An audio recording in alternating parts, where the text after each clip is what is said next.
Before I start, I just want to say I'm super happy to be here. Super happy to be talking to you all. I'm going to try to speak slowly. I'll speak in English, of course, but hopefully you'll be able to understand everything. So tonight I'm going to be talking about a number of different kind of forest management problems and kind of talking at a broad scope. I am an environmental scientist. I don't know if there's a direct translation here in Brazil, but we're kind of thinking about things in terms of the socio-ecological system, so a little bit beyond biology per se. But a lot of my work has really focused in mangroves and kind of carbon offset programs, and I'll be talking about how uncertainty and decision-making play into those things.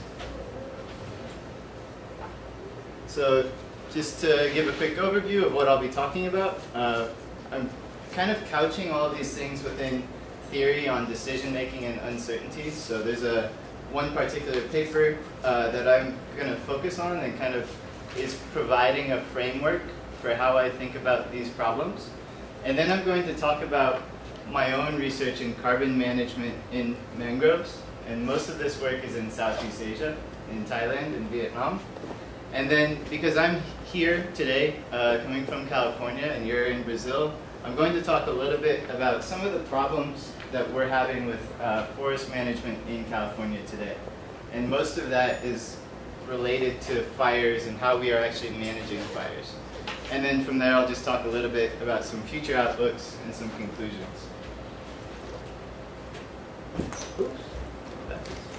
So just to begin, I want to actually tell a story. So this is a man by the name of Wadeker Serge. I met Wadeker a few months ago in Vanuatu. Vanuatu is a small country in the South Pacific. It's a bunch of islands. And Wadeker Serge is doing a lot of incredible things for land management in Vanuatu.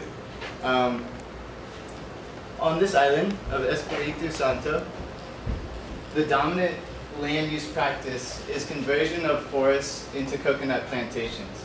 And so oftentimes if you drive around the island, what you see are large coconut plantations, and then you'll also see cattle that are being raised within these plantations.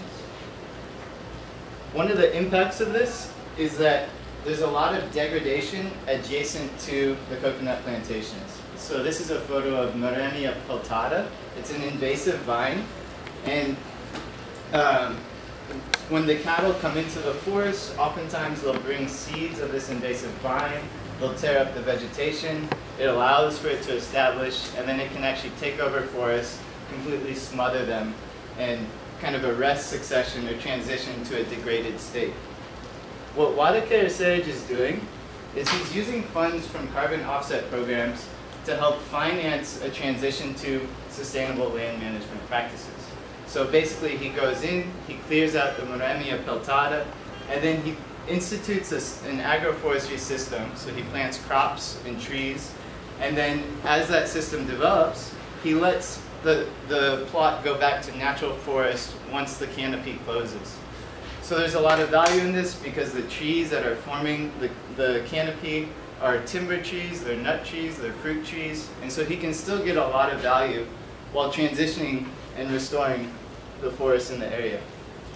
So because of this, he's basically, financing the conservation of primary forests on his land. He's also protecting a lot of areas, he's restoring areas, and it's a pretty incredible story. Just a few months ago, Wadeker Serge actually won the Equator Prize from the United Nations, which is a very prestigious prize which goes to totally indigenous-owned projects, and is a pretty remarkable thing. It kind of acknowledges what he's doing. And so I tell you this story because I think it's a very interesting, success story and model for sustainable development and how we see people and also forests moving together into the future. So of course, there's the United Nations Decade on Ecosystem Restoration from 2021 to 2030. And then of course the United Nations Sustainable Development Goals and the Paris Climate Agreement. And so when we think about achieving these things, of course we have to get balance between our social systems and then also our forests and our natural ecosystems. So Wadeker Serge is doing an excellent job of this. But if we look at global scales, then what we see are that forests are often impacted in big ways, and we don't always have this happy model of people and forests working together to achieve a balance. So this, of course, is a photo of the Amazon. You might have seen this photo, but from just this last year, there are many fires, and some of it might be natural land use. Some of it is very unnatural, of course, right? And so this is kind of happening all over the world, right? So if we go to my mangrove sites in Thailand, what we see is actually this. So rather than fire, what we have is shifting hydrology. So a dam was built upriver of this forest. There's also sea level rise. So it's changing the salinity of the area, and it's actually causing the mangroves to die out species by species. So mangrove species like particular levels of salinity. They're adapted to certain areas within that forest. And so if you change those conditions, then you can change the community composition of the mangrove forest itself. So the question becomes, if we have these models for sustainable land use, how do we design conservation strategies for forests that are undergoing rapid global change? How do we merge these two different stories? And so thinking about the theory, this is a paper that came out in 2011 by an economist named Stephen Pulaski. It's a rather well-cited paper. I don't know, maybe some of you have read it. But it basically talks about the fact that for managing the environment, we need to make decisions, right? We need to ultimately make decisions and try to shift systems to how we want them to be. But we have to do that with a limited amount of data and a lot of uncertainty at any given time. So how do we handle that uncertainty in our knowledge? If we think about a forest or an ecosystem, we often don't fully understand exactly how it works today. But then if we think into the future, we have even less information on how that ecosystem will function in the future. You add in people and things become even more complex, right? So this paper kind of provides a framework for how you might think about those things and how you might try to handle uncertainty in your data. And so I won't go too much into the details, but basically there's a series of approaches. So decision theory is a very formal mathematical way of doing it. It requires probabilities associated with potential scenarios in the future. And then some of these other approaches are things to kind of think creatively and try to envision possible outcomes and think about the different pathways through which we might use to get there. So, but when we think of all these things, the common challenge is that there's always uncertainty in our data. And so how do we handle that uncertainty? How do we account for it? Are we accounting for it enough today? Or are there particular things that might come to bite us down the line? Okay, so now I'm going to transition to some of my own research on mangroves and carbon. And so this has mostly been in Thailand and Vietnam. I lived in Thailand for about 3 years. So that's part of why I work on these ecosystems, but also they're very interesting and important. So I'll tell you a little bit more about them. This is a mangrove forest in Ranong, the south of Thailand. Of course, you have them here in Brazil, mangazais, right? They're the forests that inhabit the intertidal zones of most tropical coastlines. And because of this, they've developed a lot of unique adaptations. They're very biodiverse. They're very unique forests, but of course are also quite threatened. So if we look at the distributions, like I mentioned, you do have them here in Brazil. Most of them are actually in Southeast Asia, so a lot of my work has been in Thailand because of this. If you think in terms of extent and also species diversity, Southeast Asia is really the hotspot for mangroves. And like all forests, mangroves have a lot of important ecosystem services for people. So I would actually argue they're especially important for, mangroves are particularly important for protecting local communities, because if we think about the distribution of people globally, oftentimes they're along the tropical coastlines, right? So we just have a spatial co-occurrence of mangroves and people. So for example, mangroves can support nearshore fisheries, which is an important source of protein for people. They also provide a lot of coastal protection against tsunamis and tropical storms. So there's been a lot of research that has shown if you have a coastal community that is protected by a mangrove versus a coastal community that does not have a mangrove in front of it, there are significant economic impacts after a storm for that area without the mangroves. So they're very important for, you know, the water care stories of our time. And for the global community, they play a huge role in climate regulation. So they're extremely efficient at sequestering carbon and are very, very important for stabilizing the climate. This is a paper that came out in 2011 by an author named Dan Donato et al. And this kind of sparked a lot of work in trying to quantify carbon stocks in mangroves. And essentially what you're looking at here is a bar graph of carbon stocks in different ecosystem types. So what we can see is that mangroves have more carbon stocks in them, at least from this data set, than tropical upland forests, temperate forests, boreal forests. So they're extremely carbon-dense ecosystems. The reason for this is because of all of the organic carbon in their soils. And so when you think about an intertidal system, the soil is often flooded, it's periodically flooded. It creates an anaerobic condition where there's no oxygen in the soils. It then suppresses the microbial activity, so you don't have the turnover of organic material that would typically happen in a forest. And so over the course of thousands of years, if that organic material gets buried, then it just basically stays there for a very long time. It functions in the same way as a peat ecosystem. So this is a photo from one of my field sites in Thailand, and what you're looking at here are aquaculture ponds. This used to be a mangrove forest, but has been deforested. And in between the two ponds, what you see is dry, old, caked soil. That used to be healthy, functioning mangrove soil, but has since been dug up and placed as a walkway. And you can see that a lot of the organic carbon has been re-exposed to an aerobic environment and is likely now in the atmosphere. So this is kind of the shifting land use story that we see in mangroves.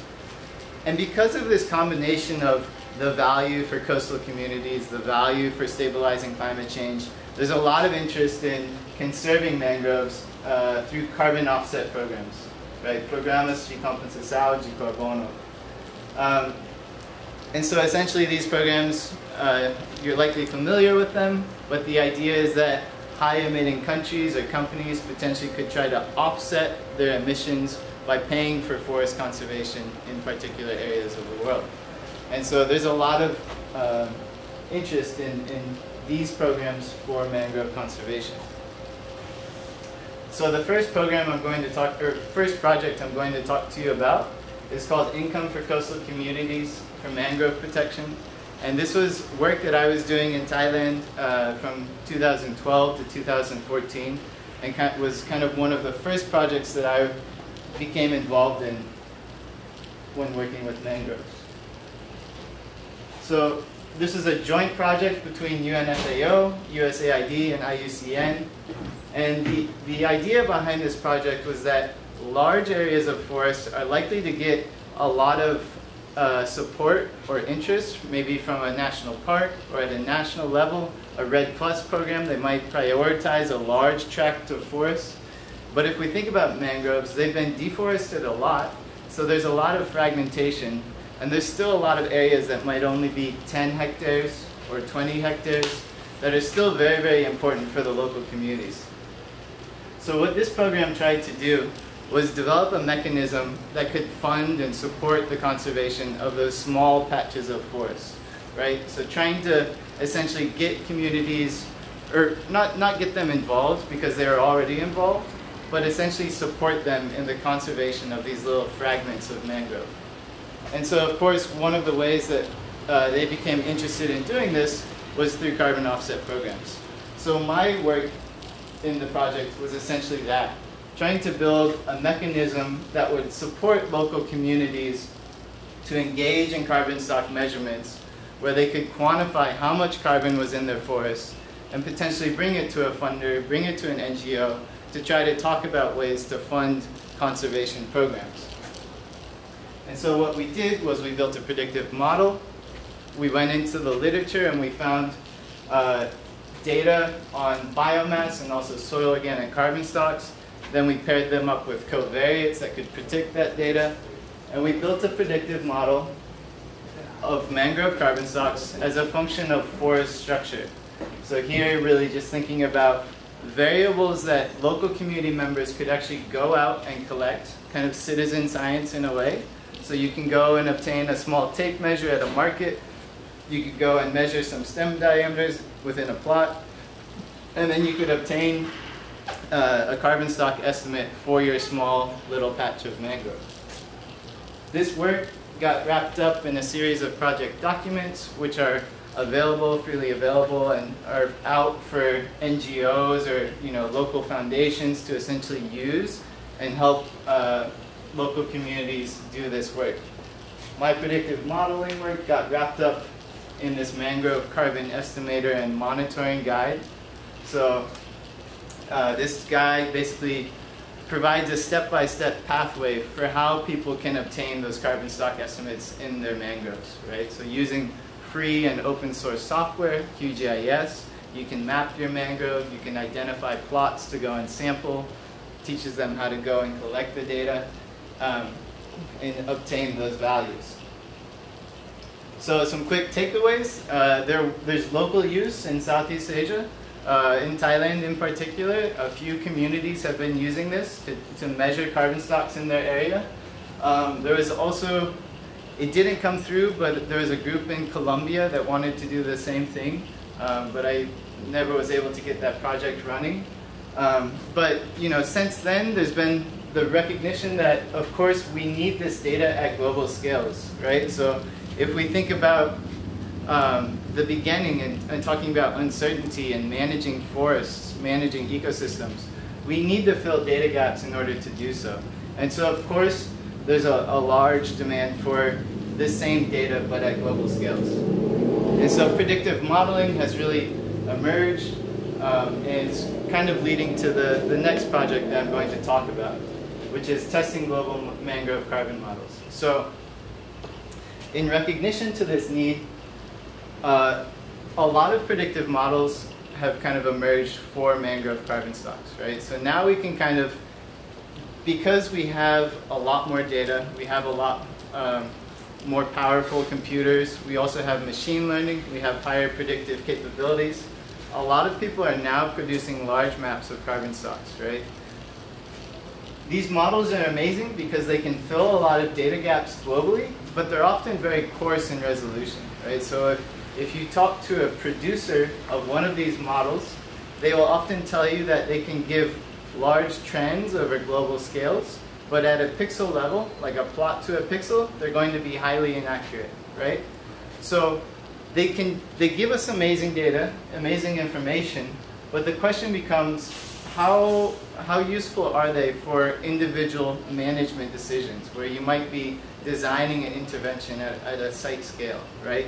Maybe there's a particular spatial pattern in your mangrove deforestation where all of the shrimp ponds that are driving the mangrove deforestation are on one side of the mangrove. Can you kind of get the information that you need to better understand that? So there's been two large models for mangrove carbon stocks that have emerged within the last few years, and they're both at 30 meter by 30 meter resolution, Landsat scale. So now we're working at a resolution where it could be, rather accurate for local sites. So can we, in essence, use these predictive models to gain that carbon stock data? And if not, at what scales does the accuracy break down at? So here, just as I was mentioning, we have these two models. So we have above ground biomass carbon, and then we also have soil organic carbon, and both are at relatively high resolutions. So what we did was compare field inventory data against the predictive model data to try to see if there were differences in those estimates of carbon stocks. So I used my sites from Thailand Then there was also a published data set in the United Arab Emirates. And then there was also some data from Para that I used as well. And so in essence, what we did was we used the Intergovernmental Panel on Climate Change's guidelines. So the IPCC, they give a series of methods for estimating carbon stocks. And we use those methods to basically obtain carbon stocks for each of these sites. And then we did the same thing, but substituting that predictive model data for field inventory data. And then we compared the estimates just to see what would happen. And we found that of the 5 sites, 4 of them had statistically significant differences, right? So in this case, you know, the estimate of carbon stocks was quite different depending on the approach that you're using, right? And I think that the significance of this is that if we're designing carbon offset programs or things that are mechanisms that are supposed to be getting us to a stable climate, it's very important to know how much carbon is actually there, right? If we're letting a company offset their emissions, we need to know how much they're actually offsetting. So the takeaway here is that it totally depends on the method and the approach that's being used to estimate that. This is just digging a little bit further. We didn't do any statistical tests because it's not valid to compare the two, but looking at both field-based plot estimates of carbon stocks versus the actual pixel values, we see that there is a systematic bias in the data. And so this is likely a result of the allometric equations that are going in and actually converting the forest structure estimates into carbon stock values. So just recognizing that there are different methods for how these things are developed, and we have to be aware of those. So the implications, right? Carbon stock estimates, they're always likely to remain very uncertain. We will never know exactly how much is in a forest unless we chop it down and burn it up and actually measure the carbon dioxide. But we also have to recognize that the different approaches that we're using to estimate those carbon stocks and designing programs off of might have particular biases or might not always link up. So we have to be very careful about the methodological approaches that we're using. There's also a lot of remote sensing missions that are coming online in the next 10 to 20 years that can provide this data at better scales. But there's an issue, at least that I think exists, in that the field data doesn't directly line up with it, right? So if we think about remote sensing data, it can often give us values at maybe 30 meter by 30 meter scale, but we don't have the corresponding plot data to calibrate or validate that data, those models at large scales. So there needs to be a lot of work to build out those data sets so that we can maximize the value of these remote sensing missions. Then of course offset programs need to account for this uncertainty. So that kind of wraps up what I wanted to say about the mangrove carbon work, but now I'm actually going to transition to California wildfires and forest fires and just thinking a little bit differently. I think that this also has interesting implications for management and how we make decisions under systems of uncertainty. So this is a forest fire in California, right? And so of course we also have fires in very, very remote places, but many of the fires that are happening now, there's a fire in Santa Barbara right now. These fires are happening in people's backyards, in suburban areas, right? And so this has massive implications because they're impacting people, and there's a lot of inequity issues that emerge, and a lot of very real, tangible things that are impacting the community members. For example, this is from Sonoma County. This is a pretty famous photo, but this is from last year. This is just one hour north of where I live, but entire neighborhoods are being burned to the ground, right? So if you think about people's homes and maybe what they have invested in them, then there's a lot of issues with fire management in California. Okay, so the drivers. There's really 3 main things that drive forest fires in California right now. The biggest one is a historical legacy of mismanagement. So to understand this fully, we actually have to look at the history of the United States Forest Service. So for about 110 years, we have totally removed fire from our fire-adapted systems. So in the western United States, we need fire. Our forests like fire, right? They're ecologically adapted to fire. It's healthy for them. But in 1910, there was a huge fire that burned through much of the northern United States. And you know, back then when there's more of a macho culture, maybe, we decided humans are strong, fire is bad, so we should just totally remove fire from our forests. And so in essence, what we've had is 110 years of removal of fires from our forests. Then on top of you also have climate, or on top of mismanagement, you also have climate change. And so California is a droughty system. There's hot, dry summers and then very wet winters. And so those wet winters are becoming more variable, and then the hot summers are also becoming hotter and drier. So the times of the year in which fire does happen, the potential risk is much higher.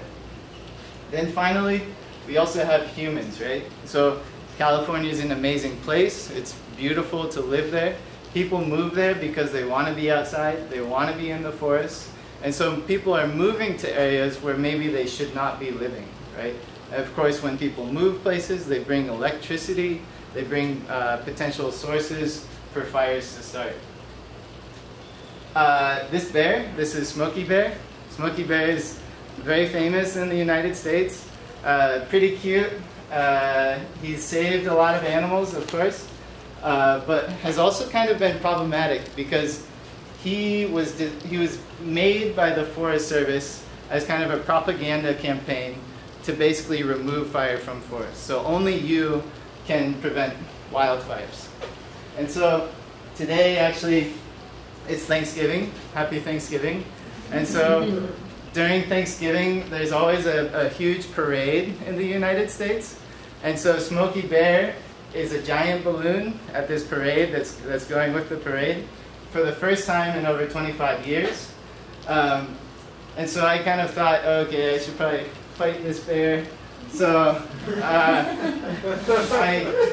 said that, okay, I'm very excited that he's giving his new slogan, where only you can change opinions on ecologically appropriate wildfires, right? So thinking that fires are good. But if you fight a bear, you're always going to lose. So, okay, actually that's fake news. I photoshopped it. Yeah, but Smokey Bear, he's very beloved, but you can tell it's part of the culture, right? This is a big part of the United States. So what you're looking at here is a forest fire ecology schematic. So the top panel is a healthy system, the way that forest fires should work in the western United States. And then the bottom panel is an example of a fire system that is not well adapted. So when we think about fire ecology, typically we talk about both the frequency of the fire and also the intensity of the fire. So for a healthy system, what you have are frequent fires of low intensity that come and burn all of the small vegetation on the forest floor. If you remove those frequent fires over time, then you allow that small vegetation to grow taller, and then it can actually get into the canopy of the forest and create a massive fire that gets out of control. When fires get this large, they actually create their own weather systems, and they can pull air into it from neighboring areas with hurricane force winds. So once a fire gets this large, the only thing you can do is get out of the way.